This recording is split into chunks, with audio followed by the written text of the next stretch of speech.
together a knitting and fiber arts podcast where neurodivergence and yarn collide.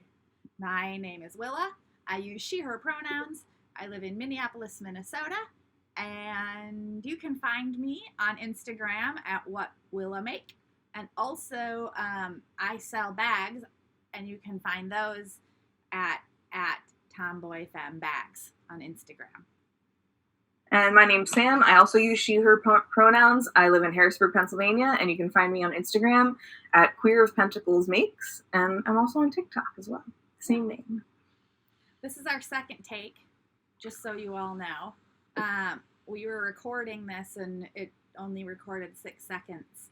But fortunately, Sam had the foresight to check before we got too far into the recording. So that's good. Yeah, we'll try again. I just have to remember that only we're hearing some of this stuff for the second time, not like exactly people. Also, I have morning hair today. This is my morning hair look. I recently got a haircut, which feels amazing. I bet. I'm letting my hair grow out, so it's just kind of in this weird state of bob. Growing hair out from short is a pain. I'll never do it again. I probably will continue to do it over and over and over again. I used to do it over and over, and now I'm like, done. I usually get to that point, and then I'm like, and cut it all off. Yeah, my usually end point is here, and then I go, wow, I really don't know how to do my hair. I should just cut it all off, and it just repeats over and over again. Yeah. My new thing is doing really short, it's hard to tell because it's not showered, doing really short blunt bangs. And then she leaves a little fringe thing here. Like just a little piece of like, But I had a dream before I got my hair cut last time, the other day. I had a dream that I went to go see her. And I randomly, when my hair grew out, I had a really long 1980s rat tail growing out the back. And I told her that. And she's like, if you ever came and that had happened, I'd be like, we're keeping it. Oh, that's great. Yeah. Okay, not much new going on here. Sam, anything new going on there? Same COVID life. Same COVID life, trying to navigate the holidays, and avoiding group activities that are ill-advised. Yeah. I'm being quasi-cautious. I mean, I'm being cautious. We're canceling Thanksgiving. I'm like not going, because my mom texted and was like, Dad and I decided to have people here for Thanksgiving dinner. This was like 2 weeks ago. And she was like, do you want to join? And I said, yeah, no. Because accidentally killing my parents at Thanksgiving doesn't sound like it'll make for a good Christmas. Yeah. And really more than that, I had friends here, Sultan and Yelly, who have both had COVID. And we're all really good at isolating and quarantine, so we all knew we were fine. But they came over for a few days, and we all mask up and use all the precautions, and you know what I mean? We're not, like, just flagrantly. Yeah. And they drove here, and yeah. So all of it to say,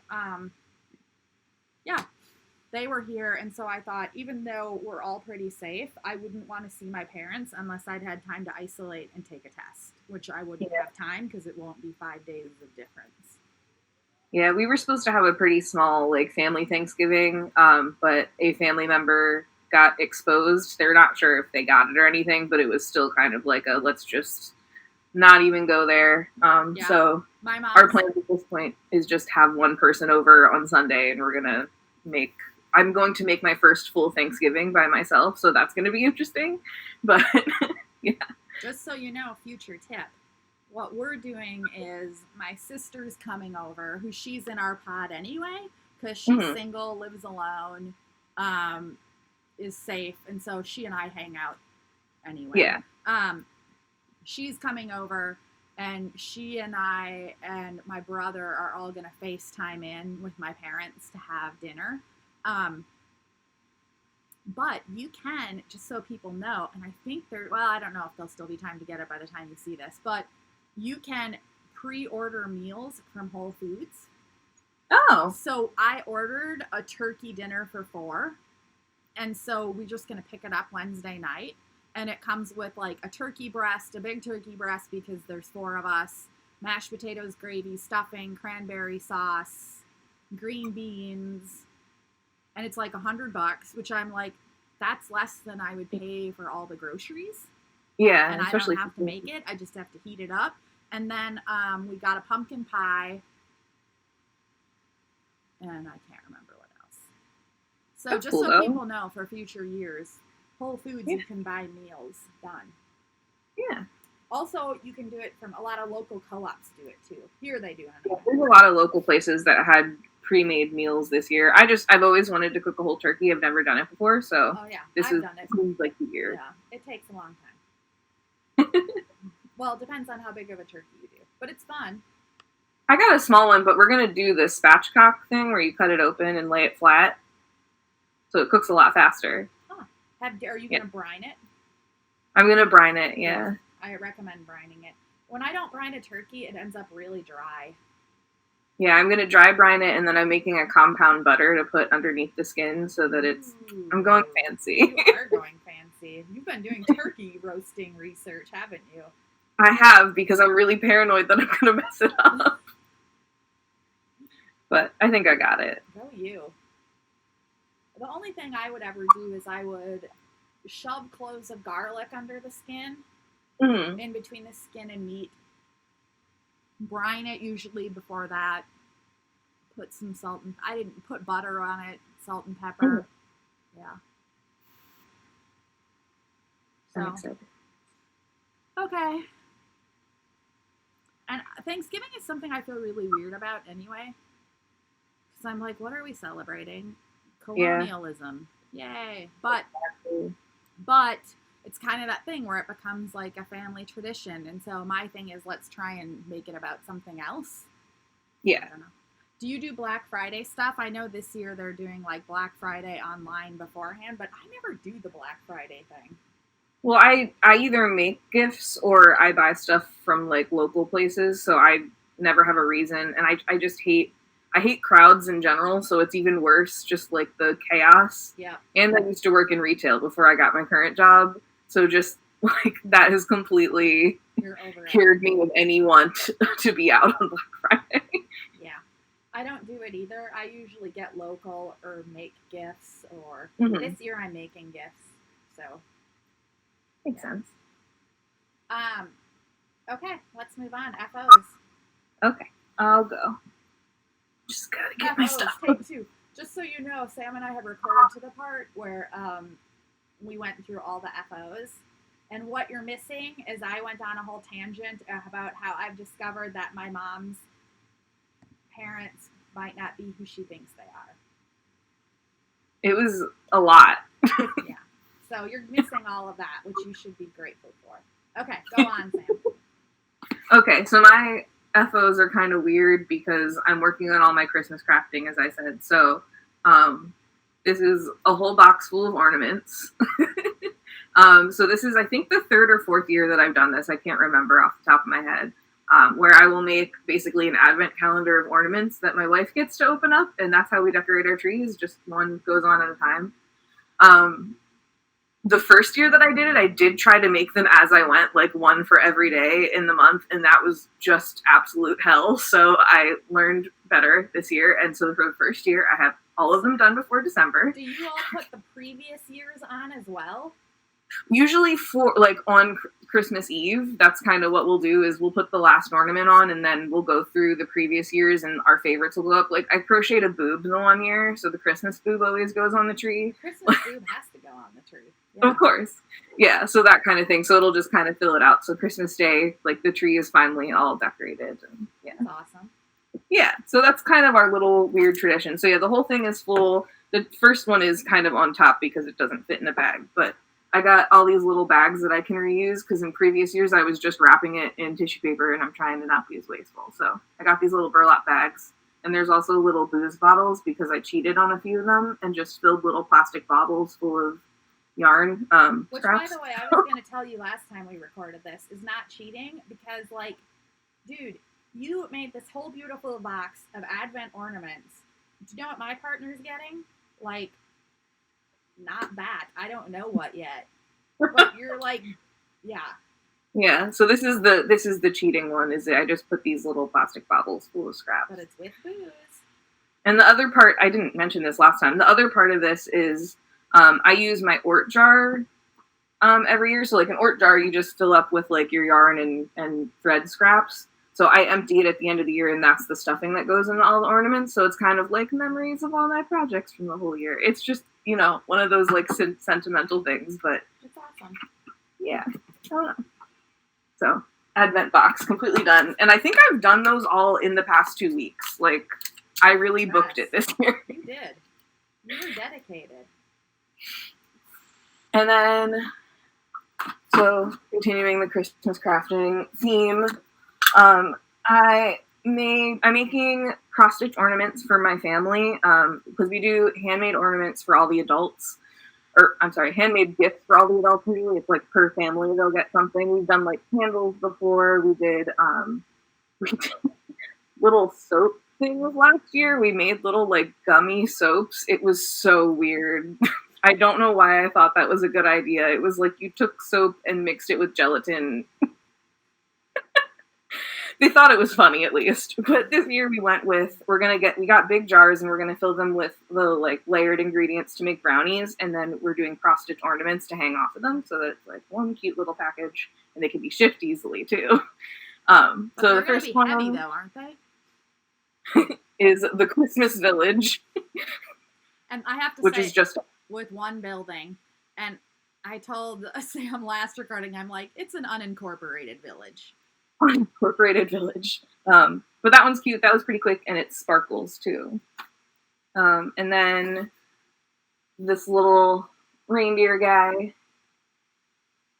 So I have 2 more that I have to make. I put it on my little scroll thing so I can just move over here, make one, and then scroll it, and then do the next one below so that I don't have to keep cutting pieces of fabric. I've thought about doing, who are those Norwegian gay guys who have the Christmas balls? I don't know. Sam, you could do this one year. They have a whole book of Christmas balls that you knit that are like ornament balls. Oh, is it Ernie and Carlos? Yes. They're Christmas balls. I don't remember if I ended up doing one or not, though. It's a whole book. I have a whole book of them, too? They have a whole book of just Christmas balls. I've been wanting to do, like, themes, but I have yet to do themes yet. I was going to do, like, a woodland theme this year, and then I just couldn't find enough patterns. So, I'll have to figure that out. My laptop's dying. I need to plug it in. Okay.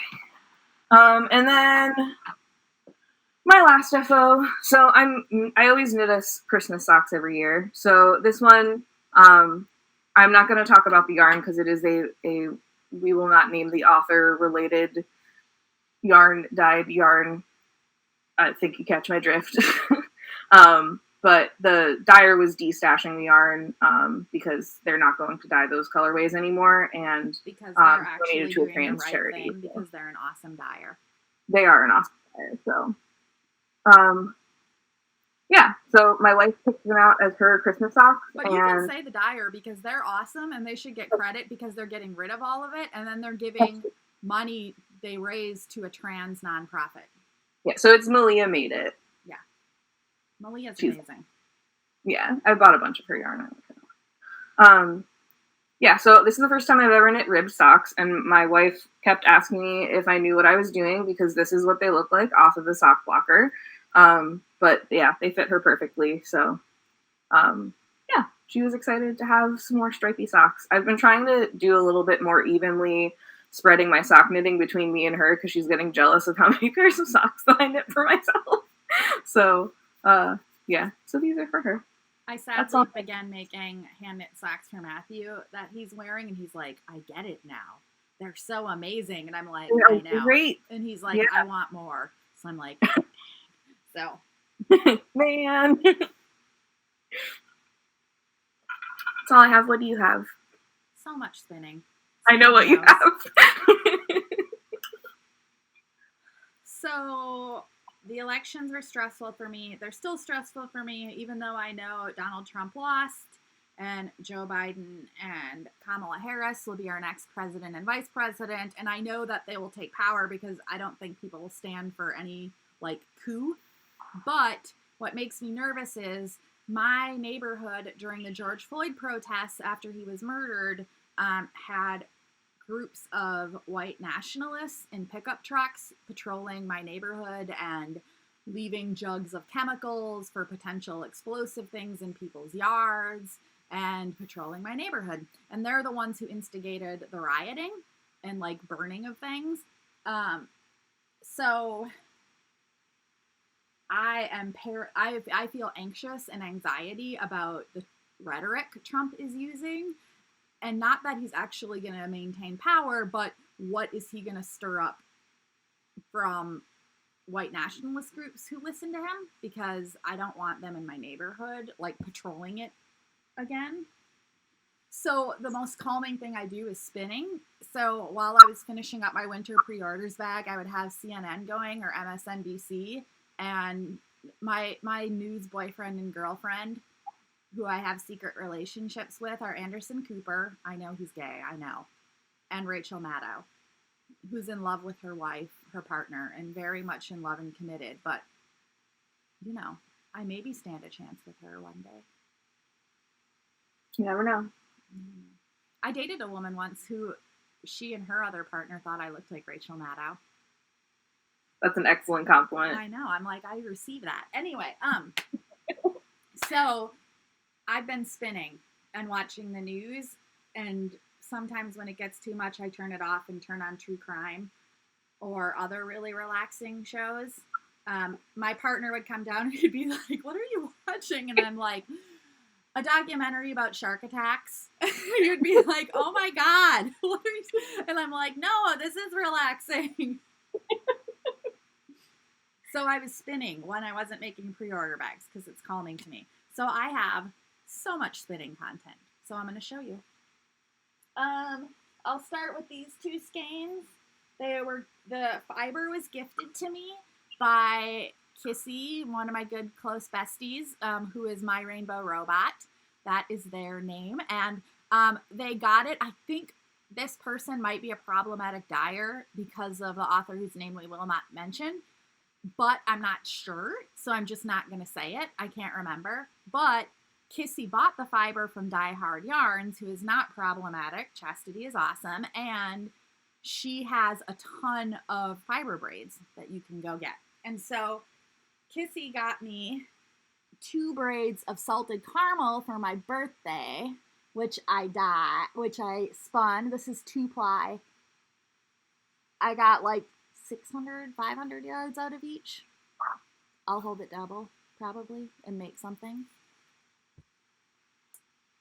A long time ago, I bought a braid of merino from Hopkins Fiber Studio, and the colorway was cider donuts. And I bought another braid because I loved how it spun up, so I spun up the other braid. This last couple weeks of cider donuts, so now I have those done. I really love those colors. They're so Me good. too. I'm thinking I have a lot of yarn, like I have a type in terms of colors, and so I have braids that go together well that are spun up. So I think I'm going to do them all in a like faded sweater or cardigan. That'd be cool. Yeah. This is a really fun braid that I bought. It's 100% merino. I did a 2-ply again. This is from Spun Right Round. The colorway is called Rain Boots. I got 616 yards out of 119 grams. I love how this spun up. Yeah, it looks really cool. This was a braid that when I was looking at it, I'm like, why did I buy this? Because it was very not me colors. Yeah. But then when I was spinning it, I'm like, ooh, I get it. So what I'm thinking I will do is, imagine this. Like, do a sweater where I have like gray as the main color, and this is color work in it. That would be great. Yeah. Yeah. Do it. I'm going to eventually. Okay. This is from Created by LCB, who I love. It's a repeatable colorway called Golden Wheat on Rambouillet. I got 555 yards out of 4 ounces. And I did a 2-ply because I love 2-ply. And I've decided I hate chain plying. I think from now on, when I want to do a 3-ply, I'm just going to do a 3-ply. Hi, kitty cat. Which cat? Yeah, he's been getting tangled up. This is Louie. Okay. Hi, Louie. Dinah's asleep in her cat cubby. Aw. It's one of those cubbies you can get from IKEA that goes in the calyx that has a hole in it. I call it the kitty in a box. Hi, Louie. Is he a lover? He is. He's very clingy. He doesn't like to be left in a room alone. He'll follow us around the house because he doesn't like to be alone. Okay, these are the puffballs I bought from Tea Fuel Dyeing. Annika, they dyed these, and I randomly drew puffballs out of the bag. I didn't plan or record, intentionally do anything to the colors. These are 2 different bags, and this is my first time chain plying in a while, and so I'd forgot, so there are lumpy, bumpy parts, but that's fine. I have 2 more bags of puffballs, so I'm going to spin those the same way, and then maybe hold all 4 together and make some fun hats for folks or myself. Cool. Yeah.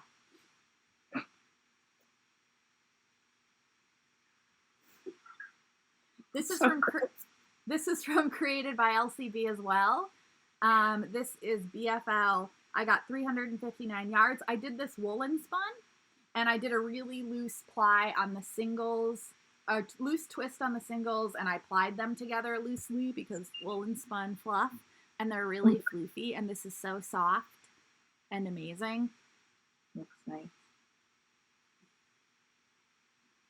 And finally, this is organic Polworth, a 4-ounce braid that was naturally dyed using avocado pits and skins that I got from Valkyrie Fibers.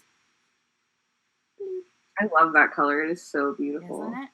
And the minute I started spinning it and touched it, I was like, I want a sweater out of this. This is chain plied. And so I DM'd Lauren, who the owner of Valkyrie Fibers, and she was like, yeah, you may or may not have noticed, but it's like one of a kind on the tags. And I'm like, oh, I did not pay attention, clearly. So she didn't say it that way. She was very gracious and kind and like, no, sorry, I don't have any more. But I was like, oh, duh, Willa, like failing to notice the one of a kind thing. So I was like, okay.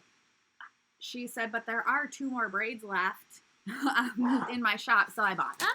And this is the 3rd one. The 2nd one I already spun and is drying right now because I soaked it. And I am going to do like a short sleeve sweater out of these, I think. That'll be nice. Yeah. That's it. And I finished all my bags. And what else did I do? I think that's it that I finished. The rest is whips that I'll show. It's a lot. I know. Whips! Do you want me to go first? Yeah. Okay. Well, what I've been working on here, it's another gift.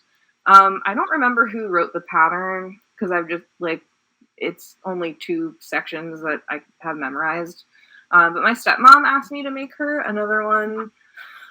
I think it's called, the Perfect Pocket Shawl or something.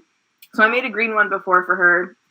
I remember that. What did you make it for her for? Was that for their trip? You made the hats for their trip, but I remember. No, this was just because as kind of a thank you because she helped me with my garden so much this summer. That's right. So, yeah. So my dad even bought the yarn and he just asked if I could do it, and I was like, yeah, it's crochet, so it works up super fast. But yeah, so I'm working on a black one for her, and this is going to be her Christmas present. Yeah, she loves it. It basically is just a huge shawl that has big pockets that you can wear, and it almost looks like a sweater when it's on because it's so huge. And then you can hold your phone. Yeah. So there's long tassels on it then too, but yeah. So that's been pretty mindless to work up while I'm watching TV. And I'm using Lion Brand Heartland, which I think is what they called for in the pattern, and I like it a lot. I've used it for a couple other things that I've done, and it's. I think I've seen it when I've been in like a Michaels or whatever, Yeah. and I like that line of theirs as well. It's got flecks in it, and they're all named after like natural features and national parks and stuff. So yeah, it's this black color. That's so pretty. Yeah, that's been fun. And then immediately after I finished Becca's Christmas socks, I had to start my Christmas socks. And I guess it's a half object because I finished one yesterday. So there it is. That's so pretty. They're so fun. So the pattern is Pixel Rise by Kemper Ray of Junk Yarn. And then the yarn that I used, I actually have another set of it too. It's Haverland's Frankensocks kit. She did a Christmas mix. So you basically get a little baggie full of mini skeins that are little 5 ounce. That's not right. 5 gram skeins that are on little bobbins, and yeah, so that's awesome. I did that. And plug, I'm using my bag from last year's bag vent to hold apparel. Yeah, so I love this pattern. I'm going to use the other set of these that I got. I'm going to do the same pattern with them because it's perfect. And it's the same kind of idea with self-striping yarn where you kind of want to keep doing it because you want to see what the next color looks like. So, cool. Yeah, super fun. How are you choosing the colors? See, what I would do is to make it really random. I would do like I did with the puffballs where you put them all in a paper bag where you can't see in and just randomly grab one. Yeah, I didn't do that. I couldn't possibly do something that randomly. My brain wouldn't. I've been alternating between like the more solid colors and the speckled colors, and then it's just based on what feels right. That works. That's a plan. Beyond that. So like, yeah, I've just been like putting them next to each other and trying to see which ones contrast the most because I want them to look kind of wild, and the socks aren't going to match either, but it still works for my brain. If that makes sense. It's random, but not actually random. Yeah. Quasi-random. Quasi-random. Yeah. Random to the naked eye. Yeah. So that's the only 2 FOs or whips that I have right now because I'm just working on Christmas stuff. All right. I'll go over the ones I've worked on. I mean, I always have like a bazillion whips floating out there.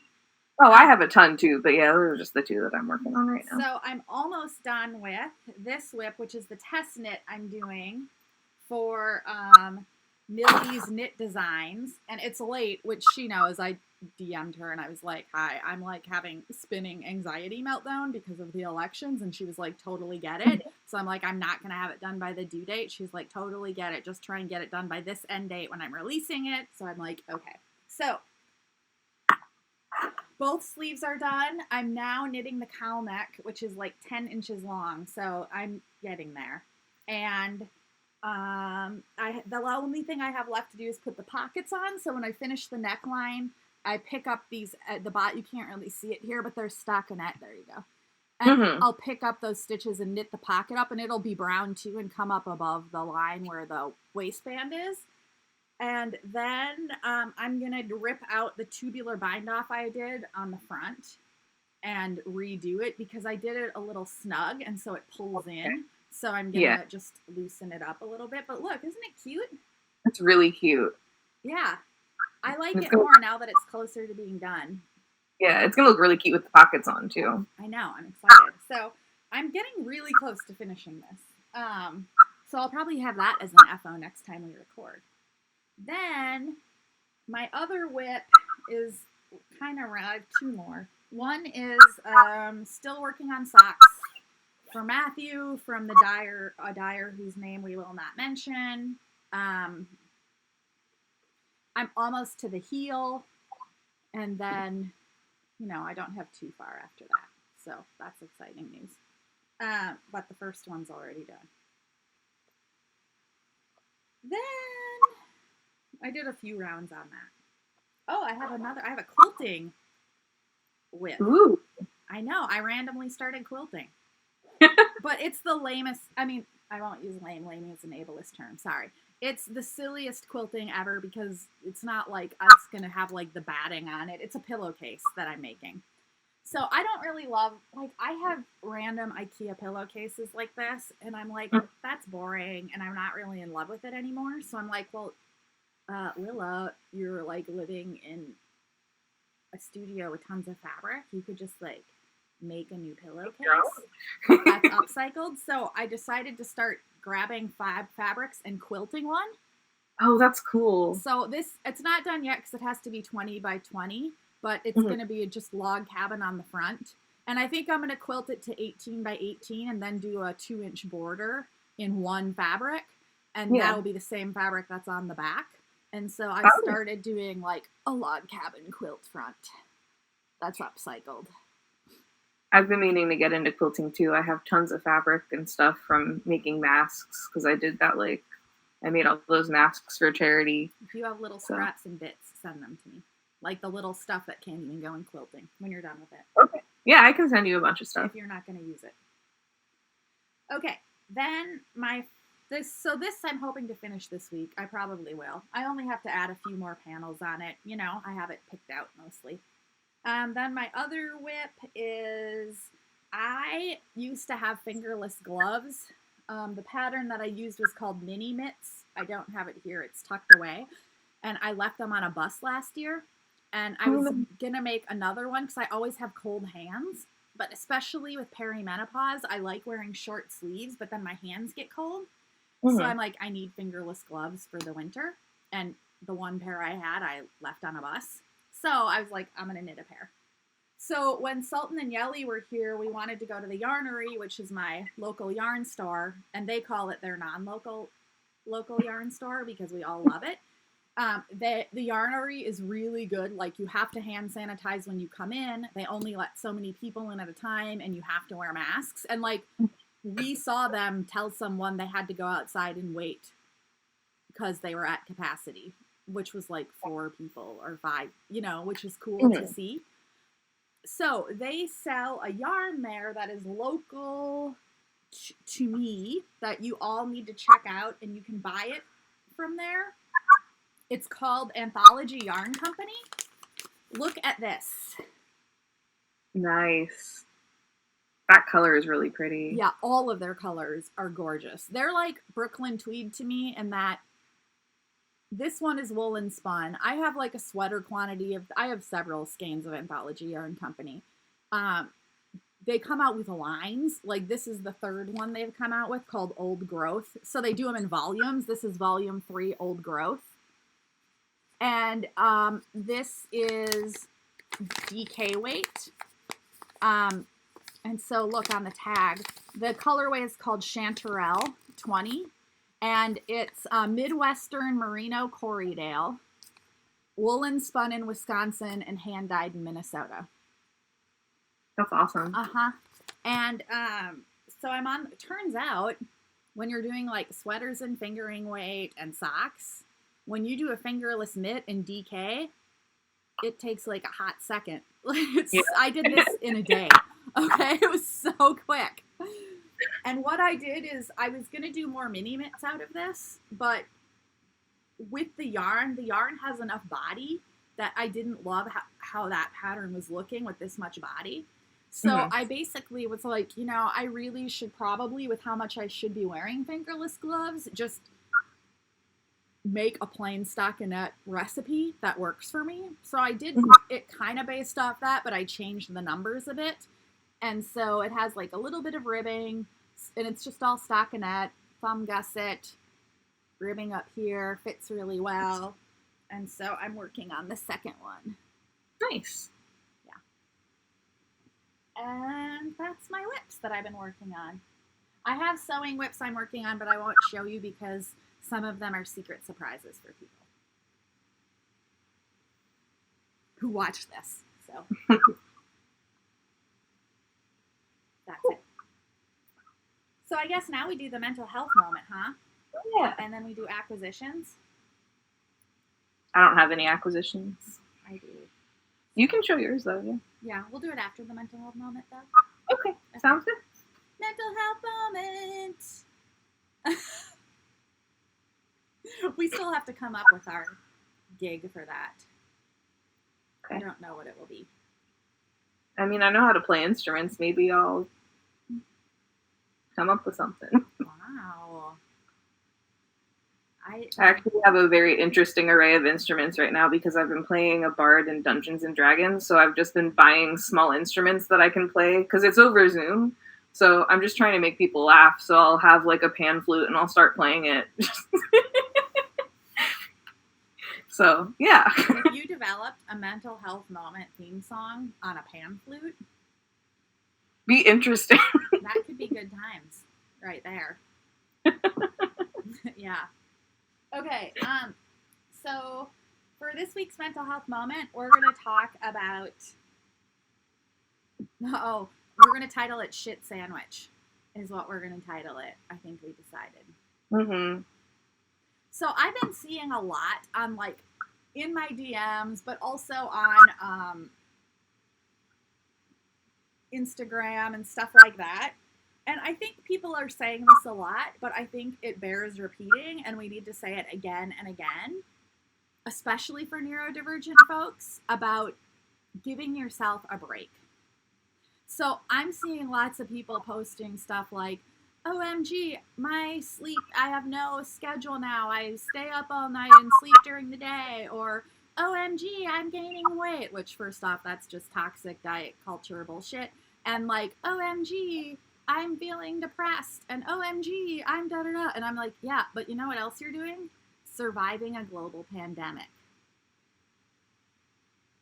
And yep. I think, like, even neurotypicals are having a hard time and feeling depressed.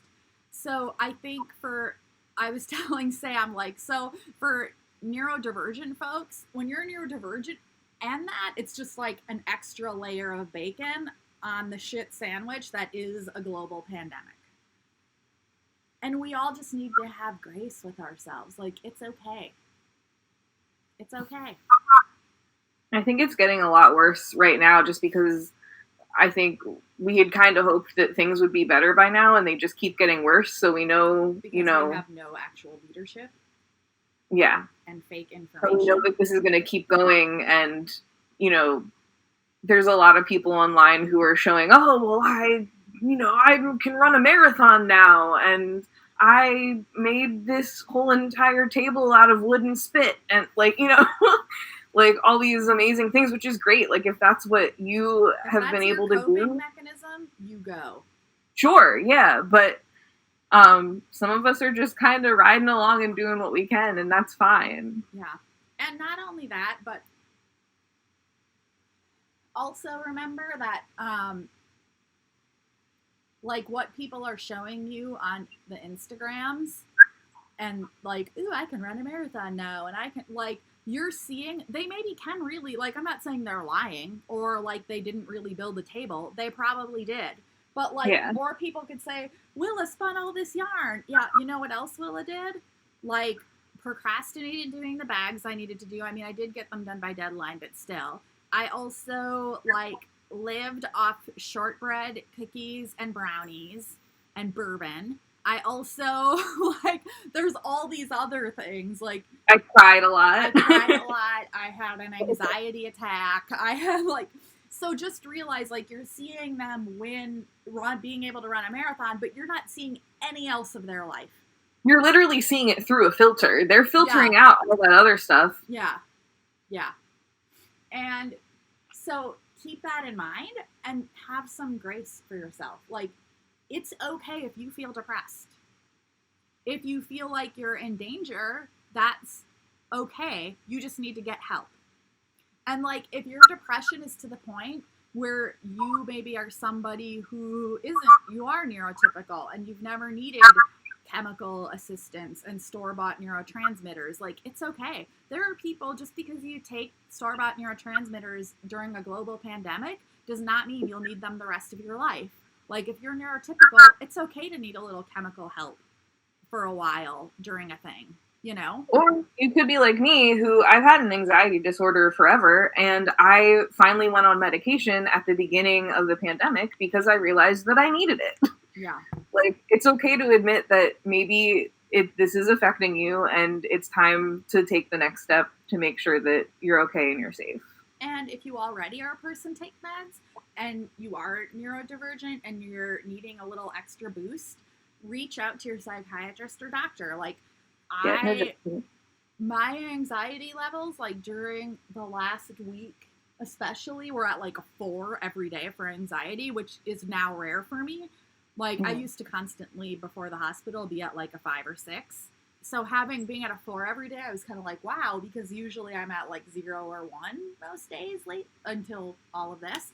And so I thought, I'm going to give myself a few more days of using my skills. And if this doesn't start to go down, I'm going to reach out to my psychiatrist and be like, hey, can I get a little Xanax just to get me through like the next week of election stuff? That's okay. Yeah. I was fine, but you know, it's okay to like ask for extra help.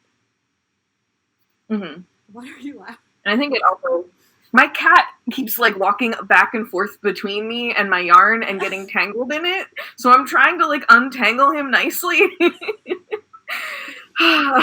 Anyway, it also bears saying that like we're going into the holidays, and like the holidays tend to be kind of a stressful time usually, and it's going to be a different kind of stress this year, and you got to deal with that however you got to deal with that. Like, and if it means that you're not making a bunch of presents because you don't have the capacity to do that right now, that's fine. If you have to buy stuff, if you don't buy any presents this year, and you're just like, sorry people, I'm not happening, and it's not happening, I'm broke and depressed, like that's okay. That's fine too. Yeah, like it's gonna be different this year, and however it plays out, just make sure that you're taking care of yourself. Yeah, completely. And I think too, like I know we have this like light at the end of the tunnel of a vaccine now, 3 vaccines now, which is exciting and awesome. But we all need to, I don't want to like steal your thunder, but I do think we all need to be realistic in that the general public, if you're not a healthcare worker or elderly living in congregate care or whatever, we're not getting, I mean, probably if you're not a healthcare worker, you're not going to get it until, I would say earliest would be April. Like, so we're going to have to, maybe even longer. Yeah. And that, we're going to have to keep on keeping on through until the summer. So, like, it is exciting. And I know we all want to be like, woo, we can start it. But we really can't. We really need to still be cautious. And even when you get the first vaccine, you have to wait until you're not immune until 2 weeks after the second dose. So that's like a month right there. Yeah. Yep. Yeah. Cautious optimism about the vaccine, but yeah, we still need to hunker down and wait it out for now. Yeah.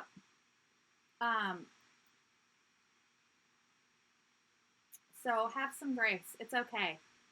Like, you can buy bigger pants. It's fine. Or maybe you don't need to buy pants at all because you're at home. Just don't wear pants. Just don't wear pants. Put some cozy blankets to keep you warm this winter, and don't wear pants. Yeah, it's fine. You don't. If you hand knit socks, you can just like wear your underwear and knit socks to keep your toes warm. Cozy, perfect. And a blanket. You'll be fine. Blanket. Yeah.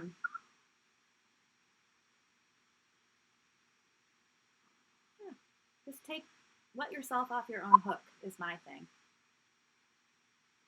And just, you know, how do you eat a shit sandwich? 1 bite at a time. Like, it's gonna be okay. And eventually it'll all go down, but it's going to take a while. Yeah. Oh, what a beautiful analogy. I know.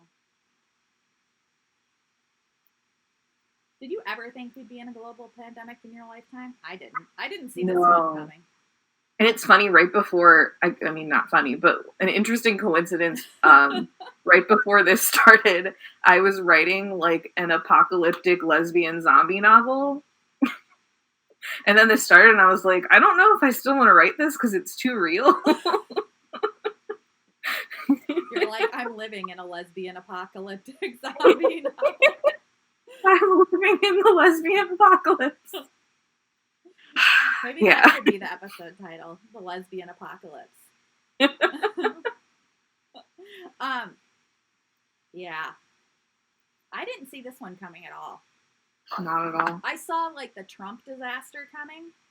Oh, for sure, yeah. Like, the second he was elected, I saw that one coming. I didn't see the global pandemic coming. No. The global pandemic in combo with the Trump disaster. Yeah, that was a lot. That is a lot. It's still a lot. Because, like, had a global pandemic happen during President Obama's term, like, we would be in a way different place. Because he had, like, a pandemic plan, actually. Mm-hmm. Like, written down. But Donald Trump threw it away. Like, we all would be fine. Some people would have died, but not, like, 275,000. Would have certainly been in a much better place than we are now. Absolutely. Yeah. Yeah, so that's the mental health moment. Hi, Louie. Louie's gonna be our co-host. What are you doing, bud? What's the plan? Is the plan to climb all over me? He's like, you're paying attention to other things, and yeah. I'm not sitting on the couch holding him like a baby. We have acquisitions now to do before we wrap up. I have this cat. I don't have acquisitions. Okay. I have acquisitions, of course. And it's fiber. I already shared this from Valkyrie Fibers, but I want to share one more I got from Created by LCB. Because here's what's funny. She posted this, and when I saw the picture, I was like, if there is anything good left in the world, God, please let that be on Rambouillet. And it was. So I bought it. And I put that. I told her, I said, I was like, please, if there's anything good in the world, let that be on Rambouillet. And she responded, well, I'm glad I got that right. Like, so it's on Rambouillet. It's a repeatable colorway called Woodland Owl. That sounds like Willa colors. Yep. Oh, that's lovely. Look at the poopy goodness. It's so poopy. Is it like a rust color too? There's a little bit of rust. Well, it's kind of like orangey, rusty. Yeah, I guess it is. Yeah. I like it. I don't want to unfurl it because then I'm never going to get it back in this bag. But I'm pretty pumped about it because I love Rambouillet. Rambouillet is one of my favorite fibers to spin with. It's so luscious. I'm also really into the Polworth lately. And I was also really into that Falkland. I don't have preferences yet. I just spin whatever I have. Yeah.